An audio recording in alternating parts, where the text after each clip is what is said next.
Students, आज हम chapter 3 का एक इंपॉर्टेंट टॉपिक पढ़ने जा रहे हैं, जिस टॉपिक का टाइटल है किसी विद्युत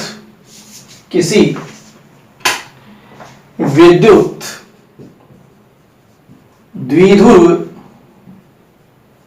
निकाय के कारण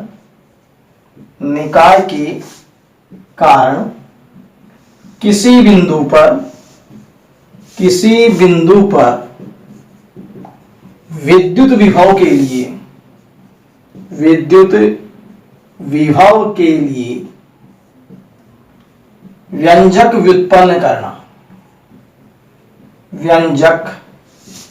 व्युत्पन्न करना। ठीक है। किसी विद्युत द्विध्रुव निकाय के कारण किसी बिंदु पर विद्युत विभव के लिए व्यंजक व्युत्पन्न करना। इस आर्टिकल को पढ़ने के लिए हमें विद्युत द्विध्रुव निकाय के बारे में जानना आवश्यक है। -q +q, ये एक विद्युत द्विध्रुव निकाय है। ऐसा निकाय जिसमें दो समान परिमाण एवं विपरीत प्रकृति के आवेश परस्पर अल्प दूरी से विस्थापित हों, द्विध्रुव निकाय कहते हैं। ये इनके बीच की दूरी 2a है, जो एक सदिश है। ठीक है, जिसकी दिशा जो है -q आवेश से +q आवेश की ओर होती है। ये इसका मिड पॉइंट है। बाहर के बिंदुओं की जो स्थिति है वो इस मिड पॉइंट से ही दी जाती है। ठीक है, कि जैसे मैं ये कोई पॉइंट लूं तो इस पॉइंट की जो स्थिति है वो इस मिड पॉइंट के विद रेस्पेक्ट ही मापेंगे इस दूरी को r। लेकिन किसी द्विध्रुव निकाय का जो कैरेक्टर होता है वो द्विध्रुव आघूर्ण होता है। P vector P = Q × 2a, ये किसी द्विध्रुव निकाय का कैरेक्टर है। और P की डायरेक्शन वही होती है जो 2a की डायरेक्शन है, और 2a की डायरेक्शन -q से +q की ओर है, तो द्विध्रुव आघूर्ण की दिशा भी किधर से किधर हो गई, माइनस से प्लस की ओर हो गई। तो फिर यहां हम जो करने जा रहे हैं कि हम किसी द्विध्रुव निकाय के कारण, ये जो टाइटल लिखा गया है इस टाइटल का मैथमेटिकल रूप क्या है, तो मैं सिर्फ इतना ही पढ़ता हूं, किसी विद्युत द्विध्रुव निकाय के कारण। तो विद्युत द्विध्रुव का कैरेक्टर क्या है, P। क्लियर। किसी बिंदु पर, तो कोई बिंदु आपके पास में सपोज कीजिए ये है, लेकिन इस बिंदु की स्थिति जानने के लिए इस द्विध्रुव निकाय के सराउंडिंग में बहुत सारे बिंदु हैं, और उन बिंदुओं की स्थिति यहां कहीं भी हो सकती है। तो फिर इस प्लेन के अंदर इस पॉइंट की स्थिति जानने के लिए हमें दो कोऑर्डिनेट की जरूरत पड़ेगी, कि एक तो मिड पॉइंट से वो कितनी दूरी पर है, और दूसरा जो है ये एंगल कोण कितना है। इट मींस हम ये कह सकते हैं, एक बार मैं फिर से रिपीट करता हूं, किसी विद्युत द्विध्रुव निकाय के कारण, इसका मतलब द्विध्रुव निकाय एक सिस्टम है और उस सिस्टम को किससे कैरेक्टराइज किया गया, P से। और किसी बिंदु पर, बिंदु की लोकेशन क्या है, r θ, और क्या ज्ञात करना, विद्युत विभव ज्ञात करना, फाइंड आउट क्या करना है, V। तो what is idea, this is idea. Clear. हम यहां पर एक फॉर्मूला विकसित करने जा रहे हैं, किसके लिए, विभव के लिए। लेकिन यदि मैं इस मैथमेटिकल रूप से और मैं लैंग्वेज बनाना चाहूं तो जरा ध्यान देंगे, देखिएगा। किसी द्विध्रुव निकाय के कारण कैरेक्टर हो गया P, किसी बिंदु पर जिसकी लोकेशन क्या होगी, r θ, क्या ज्ञात करना, विद्युत विभव ज्ञात करना। क्लियर। तो ये एक हम फॉर्मूला बनाने जा रहे हैं। इसका मतलब ये राशियां हमें नॉन है और ये राशि हमें अननोन है, और इसे हम जो है वो ज्ञात करना चाहते हैं।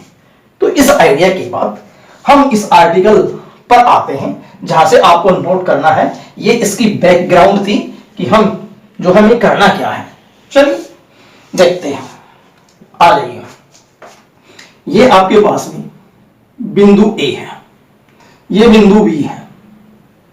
ठीक, ये A भी एक द्विध्रुव निकाय हो गया। ये मिड पॉइंट O है।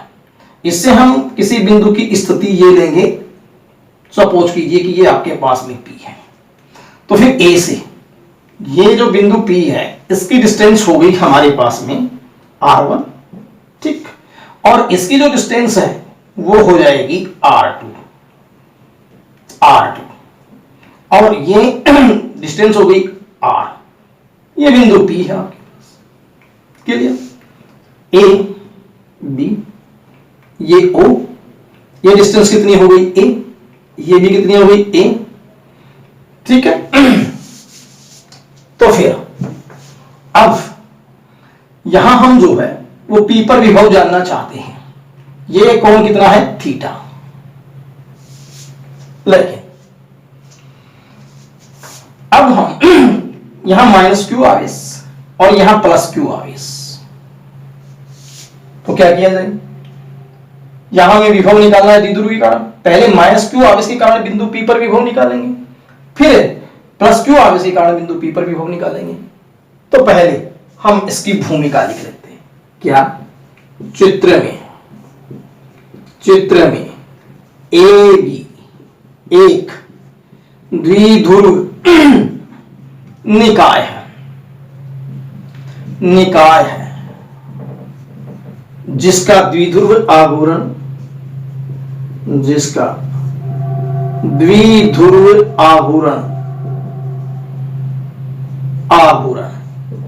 P वेक्टर है। ठीक है, जिसके मध्य बिंदु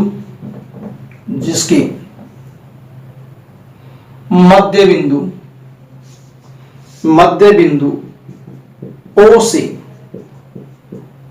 से r थीटा पर स्थित बिंदु P पर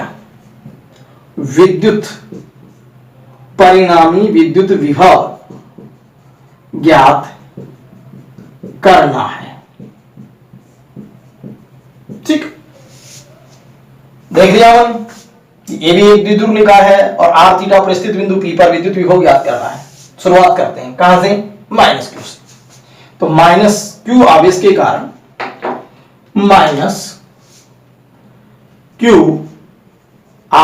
के कारण बिंदु P पर विभव, क्या फार्मूला होता है जनरल? KQ/R, मालूम है? तो क्या लिखूं मैं? That is V1 equal minus KQ/R।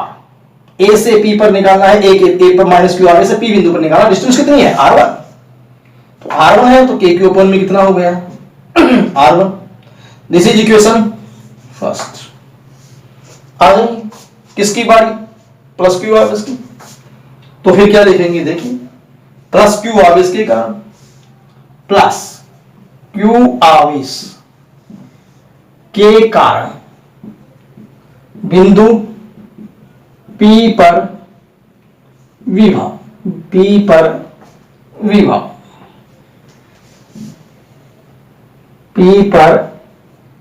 विभव वही जनरल फॉर्मूला यूज मिलेंगे। V equal KQ/R, but V2 V की जगह KQ पॉजिटिव Q और अपॉन डिस्टेंस B से P तक की R2। This is equation second. क्या किया? सोचिए, माइनस क्यू आवेश के कारण P पर विभव निकाला, ये आ गया। प्लस क्यू आवेश के कारण विभव निकाला, वो ये आ गया। फार्मूला कौन से काम में लिया? किसी बिंदु आवेश के कारण किसी बिंदु पर विभव ज्ञात करना। ये मैं पहले पढ़ा चुका हूं आपको, उस फार्मूले को मैंने यूज करके ये दोनों विभव निकाल दिए। तो फिर मैं यहां लिखता हूं बिंदु P पर परिणामी विभव क्या किया जाए? V बराबर V1 प्लस V2, ये इक्वेशन नंबर था। V1 ये रहा, V2 वो रहा, परिणामी यहां 3 में आएगा। तो फिर 1, 2 व 3 से बोलिए रिजल्ट क्या है? 1, 2 व 3 से। ठीक है, तो V equal minus KQ/R1 plus KQ/R2। तो V equal KQ common -1/R1 plus 1/R2। K2 common आ जाएगा, -1/R1 + 1/R2। ठीक, अब यहां से हम आगे बढ़े तो पहले आप यहां नोट करेंगे यहां तक का, और ये नोट करने के बाद मैं यहां इसको रिमूव करता हूं और उसके आगे वाली स्टेप इसके आगे लिखता हूं। तो एक बार आप नोट कीजिएगा।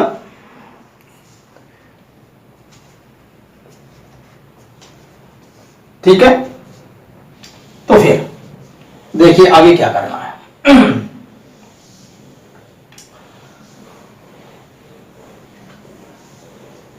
तो यहां V = KQ ये आ गया, तो स्टेप देखिएगा V = KQ, बोलो LCM R1 R2 -R2 + R1।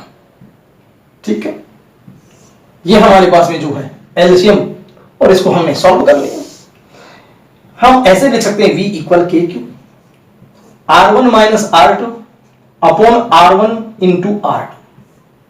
ठीक, दिस इज इक्वेशन 4, ये 4 हो गई। लेकिन आप विभव जब तक नहीं निकाल पाएंगे जब तक R1 R2 की वैल्यू मालूम नहीं होगी। क्यों? क्योंकि आपको जो सिस्टम दिया गया है उस सिस्टम में आपको नॉन क्या है, द्विध्रुव आघूर्ण P, बिंदु की लोकेशन P, R और थीटा, लेकिन आपको R1 और R2 तो नहीं दिया गया। तो ये तो टेम्परेरी हमने एक बार लिए हैं, कंसीडर किए हैं, लेकिन हम चाहेंगे कि R1 और R2 की वैल्यू को नॉन जो टर्म्स हैं उनके अंदर इनको लिखा जाए, उन नॉन टर्म्स के इनको जो है वो लिखा जाए। तो फिर हमारे पास में प्रॉब्लम ये आ गई कि हम R1 और R2 की वैल्यू फाइंड आउट करें। ठीक है, तो फिर यहां से मैं इसको मिटाता हूं। यहां हम पहुंच चुके हैं और आपने भी यहां तक नोट कर लिया होगा। तो देखिए नेक्स्ट क्या है। R1, अब सबसे बड़ी प्रॉब्लम हमारी यहां पर है कि पहले हम R1 को ज्ञात करें, ठीक है, फिर R2 ज्ञात करें, और जो ज्ञात हो वो इस इक्वेशन 4 में रखें। तो मैं टाइटल बना देता हूं R1 ज्ञात करना, R1 ज्ञात करना। ठीक है, कैसे ज्ञात करेंगे देखिए, हमने एक रचना की, इस PO को और यहां C तक बढ़ाया। कहां तक बढ़ाया? C तक। PO को C तक बढ़ाया, और बढ़ाने के बाद यहां से हमने इसके ऊपर एक लंब डाला, ये लंब डाल दिया। ठीक है, AC लंब CP। तो फिर क्या रचना की, PO को C तक बढ़ाया, तो ये रचना थी, रचना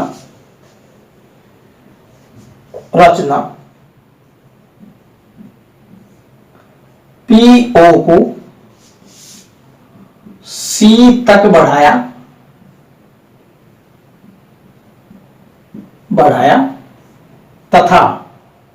तथा AC लंब किस पर? PC पर। ठीक, ये रचना कर देने से क्या फायदा हुआ? ये रचना कर देने से फायदा ये हुआ कि आपके पास में जो डिस्टेंस R1 है, जो AP से डिनोट हो रही है, और वही डिस्टेंस अब AP जो है वो कंपेरेबल टू CP चली गई। कैसे? कि जैसे मैं यहां पर प्रकार की नोक रखूं और प्रकार को खोलूं और प्रकार की चाप A से भी जाए और C से भी जाए, तो फिर आप कह सकते हैं कि PA एक त्रिज्या की भांति काम करेगा, तो फिर PC भी त्रिज्या की भांति काम करेगा। तो जितनी डिस्टेंस P से A तक की है उतनी ही डिस्टेंस P से C तक की हो जाएगी। This is very good idea. चलिए हम करते हैं क्या, AC पर लंब क्या? PC। इसलिए सीधी सी बात है कि जो R1 किसके द्वारा डिनोट किया जा रहा था, जो AP के द्वारा डिनोट किया जा रहा था, वो कंपेरेबल इक्वल टू क्या चला गया? CP के बराबर हो गया। और CP के बराबर हो गया तो फिर ऐसी स्थिति में हम CP को लिख सकते हैं PO + OC। तो फिर बराबर PO प्लस ओ सी, ठीक है, सीपी की पी ओ और ओ सी। तो फिर R1 बराबर, बोलो, पी से ओ तक तो R था ही, लिख दिया, पी से ओ तक की डिस्टेंस कितनी थी R, और ओ सी, ये ओ सी।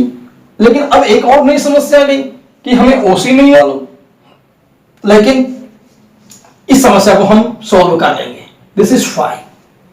तो फिर ओ सी कैसे ज्ञात करें? तो आपके पास में ओ सी ए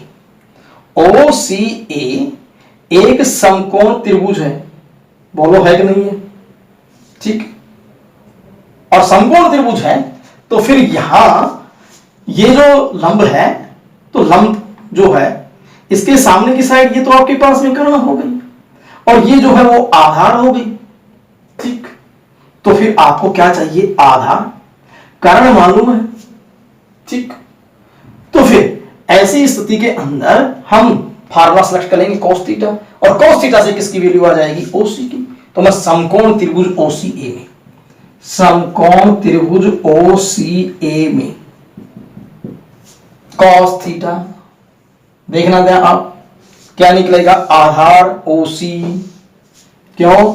ये आपके पास में कोण थीटा, ये कोण थीटा है, देखना फिर से एक बार से, ये कोण थीटा था तो शीर्षाभिमुख से ये भी थीटा हो गया, कोण के सामने की साइड ये लंब हो गई, और ये लंब हो गई तो ये आधार हो गया, तो ये कौन बच गया? कर्ण बच गया। आपको क्या चाहिए? आधार, मालूम क्या है? कर्ण, मामला किसका है? कोस का। तो समकोण त्रिभुज ओसीए में फॉर्मूला क्या लगा दिया? Cos theta. क्या लिखा जाए? आधार बटे में कर्ण, ओसी बटे में ओए, मीन्स ओसी अपॉन में A, then OC equal A cos theta. This is equation 6। कौन कौन सी से? 5 व 6 से। क्या रिजल्ट आया? रिजल्ट आया R1 बराबर R plus A cos theta. This is equation 7। R1 non terms में जा रहा है, देखो R और थीटा नॉन टर्म्स में जा रहा है, ठीक है। हम इक्वेशन 7 पे पहुंच गए, 7 पे पहुंच गए। तो अब तुम्हारे सामने एक समस्या का समाधान हो गया, तो एक समस्या और बच गई, वो क्या? R2 ज्ञात करना। तो फिर मैं क्या लिखूं? R2 ज्ञात करना। देखते हैं R2 कैसे ज्ञात करेंगे। एक बार फिर से आप ये जो है लंब डालिए B से, ठीक। तो B से लंब किस पे डाला? इस पॉइंट को मैं D दे देता हूं, तो फिर BD लंब PO। तो रचना लिखता हूं, क्या? रचना, रचना BD लंब PO, BD लंब PO। लेकिन ऐसा करने से क्या हुआ? ऐसा करने से ये हुआ कि जितना PB है डिस्टेंस, उतनी ही PD है। तो PB किसके इक्वल है? R2 के। तो फिर मैं यहां लिख दूं, इसलिए फायदा देखो क्या हुआ? R2 किसके बराबर है? BP के। और BP कंपेरेबल इक्वल टू किसके हो गई? DP के। और अब थोड़ा सा दिमाग लगा लीजिए आप कि DP निकाल रहा हूं मैं, ध्यान देना, DP निकाल रहा हूं, कैसे निकालूंगा? इस OP मतलब R में से, ये पूर्ण O से P तक की डिस्टेंस R है, इस R में से मैं क्या करूं? OD घटा दूं, तो बोलो DP बच गई कि नहीं बच गई? तो फिर देखो तो क्या लिखता हूं मैं? OP में से पूरी क्या थी? OP। OP में से किसको घटाया? OD को। तो OP में से किसको घटा दिया? OD को, ठीक है। क्या बच जाएगी? DP। तो फिर R2 बराबर OP का मान कितना? R माइनस OD, और ये इक्वेशन नंबर कितनी हो गई? 8, ठीक है। लेकिन एक बार फिर से वैसी ही प्रॉब्लम आ गई जैसे यहां OC की आई थी, यहां OD की आ गई। तो फिर OD को हम कैसे निकालेंगे? देखो, यहां तक आपने नोट कर लिया होगा, मैं ये रिमूव कर रहा हूं, आप इक्वेशन टू इक्वेशन लिखते चले जाइए। चलिए, ये हमारे पास में OD कैसे निकाले हम देखिएगा। तो फिर समकोण त्रिभुज एक बार BDO लें और BDO के अंदर कोण के सामने की साइड ये तो लंब हो गई और ये आधार हो गई, तो आधार चाहिए, कर्ण मालूम है, तो वही फार्मूला कोस का सिलेक्ट हो गया। तो समकोण त्रिभुज क्या लिखूं, समकोण त्रिभुज BDO में क्या चाहिए मेरे को, cos थीटा। cos थीटा की वैल्यू क्या होती है, आधार बटे में कर्ण, आधार क्या हो गया OD, बटे में कर्ण क्या हो गया OB, this is equal to OD बटे में E। तो बता सकते हो cos थीटा कितना आया, OD बटे में A आया, तो हमें तो OD चाहिए था ना, तो फिर OD बराबर कितना हो गया, A cos थीटा। ये समीकरण नंबर कितनी हो गई, 9, और 9 की वैल्यू किसमें रख दें, 8 में, तो 8 व 9 से बताओ ध्यान क्या आया, 8 व 9 से रिजल्ट आया R2 equal R minus A cos theta. This is equation 10।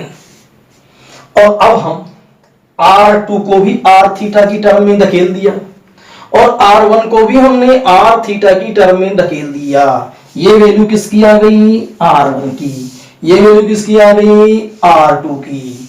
और अब तुम्हें ध्यान होगा कि समीकरण 4 जो थी वो क्या थी, उस समीकरण 4 में किसका मान रख देना है, R1 और R2 का।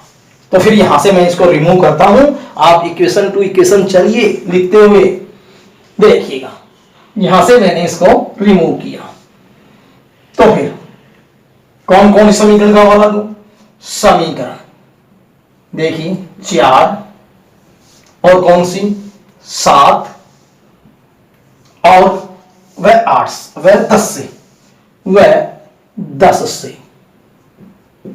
याद है तुम्हें क्या है समीकरण नंबर 4, KQ ब्रैकेट शुरू R1 minus R2 upon R1 R2, आपने नोट की होगी ये, उसमें ये मैं वैल्यूज रख रहा हूं। देखिए क्या आता है, V बराबर क्या था, KQ था कि नहीं था, देखिएगा ऊपर लिखा हुआ था R1 माइनस R2, तो फिर R1 की वैल्यू क्या थी, R1 की वैल्यू ये रही R plus A cos theta, फिर माइनस R2, लेकिन माइनस R2 करेंगे तो ये R तो माइनस का होगा, लेकिन माइनस माइनस क्या हो जाएगा यहाँ पर, सॉरी थैली में, यहां माइनस R2 करेंगे तो माइनस का R, और माइनस माइनस क्या होगा प्लस, तो प्लस A cos थीटा।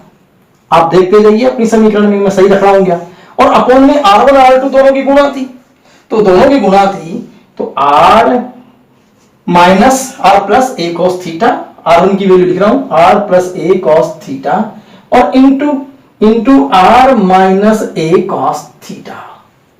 देखो दे मैंने सही लिखा है क्या, आप टैली कीजिए 4, 7 व 10 को, ठीक है। ये मान मैंने कौन कौन सी से रख दिए, 7 और 10 से 4 में रख दिए। अब क्या किया जाए, अब हम सॉल्व करेंगे। क्या, R से तो R हो गया कैंसिल, ठीक है, इसको मिटा देता हूं, मिटा करके तुम इक्वेशन टू इक्वेशन उतारते हुए चलना, ठीक है। अब आ जाइए क्या, V equal KQ into 2A cos theta, A cos theta, A cos theta, और डिवाइड बाई एक बार प्लस और एक बार माइनस है, तो A प्लस बी और A माइनस बी को गुणा करते हैं तो A square minus B square होता है, 10th लेवल की बात है, R square minus A square cos square theta, एक बार प्लस था एक बार माइनस था, ठीक। अब यहां से हम देखें V equal Q into 2A, Q into 2A क्या होता है, द्विध्रुव आघूर्ण KP cos थीटा अपॉन में R square minus A square cos square theta. जहां मैं लिख भी देता हूं चूंकि P की वैल्यू किसके इक्वल है, Q इंटू 2A के, फार्मूला होता है, ये चैप्टर नंबर फर्स्ट में आई हुई है बात, ठीक। तो ये हमारे पास में फार्मूला ऐसे भी लिखा जा सकता है, V equal P cos theta upon 4 pi epsilon not into R square minus A square cos square theta, ठीक है। ये आपके पास में इक्वेशन जो है वो कितनी हो गई, ये इक्वेशन हो गई 11, ठीक। नोट करते जाइए, देखते जाइए। अब यहां हम देखें कि लघु द्विध्रुव की बात करें तो लघु द्विध्रुव क्या होता है? लघु द्विध्रुव ये होती है द्विध्रुव लंबाई, ठीक है, कि जब ये r दूरी डिस्टेंस है O से P तक की, इस P पॉइंट की जो डिस्टेंस है वो 2a की तुलना में बहुत जो है वो ज्यादा हो। या हम ये भी कह सकते हैं कि जब 2a is very very less then in comparison of distance r, यदि इस दूरी r की तुलना में a बहुत छोटा हो या 2a बहुत छोटा हो, उसे बोलते हैं कि वो द्विध्रुव कहता है लघु, छोटा। तो फिर मैं कंडीशन लगा दूं, लघु द्विध्रुव के लिए, लघु द्विध्रुव के लिए क्या कंडीशन है भाई? R2a is very very less then in comparison of R, तब a स्क्वायर नगण्य मान सकते हैं, नगण्य मान सकते हैं, ठीक है। तो फिर नगण्य मान लेंगे तो फिर यहां से a स्क्वायर तो कोस स्क्वायर थीटा यहां से कैंसिल हो जाएगा, तो फिर बच क्या गया? तो समीकरण 11 से आपने उतार लिया होगा, यहां से मैं लिख रहा हूं आगे, समीकरण 11 से, समीकरण 11 से बोलो क्या होगा? v बराबर p cos थीटा अपॉन में 4 pi epsilon not r square. ये हमारे पास में फॉर्मूला बन गया, ये इक्वेशन नंबर 12 हो गई। तो फिर इक्वेशन तो ये भी हमारे पास में भी बनी है, लेकिन हम लघु द्विध्रुव की बात करें तो ये समीकरण नंबर 12 बन गई। लेकिन एक बात है, मैंने आपको क्या बताया था कि व्हाट इज आइडिया, जरा सोचो, v is function of r theta, p r theta. बोलिए, मैंने ये आइडिया दिया था कि नहीं दिया था? और इसी आइडिया में ये फॉर्मूला कन्वर्ट हो गया कि नहीं हो गया? तो ये प्रोसेस लगा करके हमने इनके बीच एक संबंध व्युत्पन्न कर दिया, ठीक है। तो फिर अब हम आगे चलते हैं। तो फिर हमें शिक्षा क्या मिली? शिक्षा ये मिली कि यहां v जो है वो समानुपाती है 1/r स्क्वायर के। देखिए, v समानुपाती 1/r स्क्वायर, v समानुपाती 1/r स्क्वायर या व्युत्क्रमानुपाती दूरी के, वर्ग के व्युत्क्रमानुपाती। तो फिर जब एक आवेश था, याद कीजिए, जब आवेश q के कारण बिंदु P पर विभव निकाला था तब फार्मूला v बराबर kq/r था और v व्युत्क्रमानुपाती जो था वो 1/r था। यह रिजल्ट आया था कि नहीं आया था? याद कीजिए यदि आपने पढ़ा है तो। किसी बिंदु आवेश के कारण किसी बिंदु पर विभव जो होगा वो दूरी के सीधे तौर पर व्युत्क्रमानुपाती है। लेकिन यहाँ कितने आवेश हैं? यहाँ 2 आवेश हैं, इसलिए ये r जो है वो स्क्वायर हो रहा है। तो ये एक याद रखने की टेक्निक है कि जब 2 आवेश आ जाते हैं तो द्विध्रुव के कारण विभव जो है वो दूरी के वर्ग के व्युत्क्रमानुपाती हो जाता है, और यदि सिंगल आवेश होता है तब विभव जो है ना वो दूरी के व्युत्क्रमानुपाती होता है। क्लियर है ये बात? तो ये बात मैं इसलिए आपको बताना चाह रहा था कि यहां पर v जो है वो क्या समानुपाती हो गया? 1/r square. लेकिन अब हम इसको सदिश रूप में लिखें, तो सदिश रूप में कैसे लिखें? सदिश रूप में। हालांकि v अदिश है, लेकिन तरीका देखना, ये अदिश भी कैसे आएगा? pr cos थीटा और अपॉन में 4 pi epsilon not r cube. क्या किया? r से ऊपर मल्टीप्लाई और r से नीचे मल्टीप्लाई कर दिया तो स्क्वायर का तो क्यूब हो गया, pr cos थीटा। बताइए, p vector dot r vector upon 4 pi epsilon not r cube नहीं लिखा जा सकता क्या? लिखा जा सकता है। तो फिर ये अदिश है और ये अदिश गुणनफल के पद में आ गया, p डॉट r अदिश गुणनफल, तो ये फिर v की वैल्यू होगी। तो फिर ये सदिश है, तो मैं इसका मतलब ये नहीं कि सदिश रूप में v है। तो फिर इसको हम इस तरीके से भी सदिश रूप में नहीं, इसको हम v को इन सदिश पदों में भी लिख सकते हैं। तो अदिश जो है वो सदिश पद में ऐसे भी लिखा जा सकता है। ये इक्वेशन नंबर कितनी हो गई? 13, ठीक है, सदिश पद में ये अदिश। अब नेक्स्ट हम आएंगे, लेकिन अब आप इक्वेशन नंबर 13 तक जो है वो नोट कीजिए।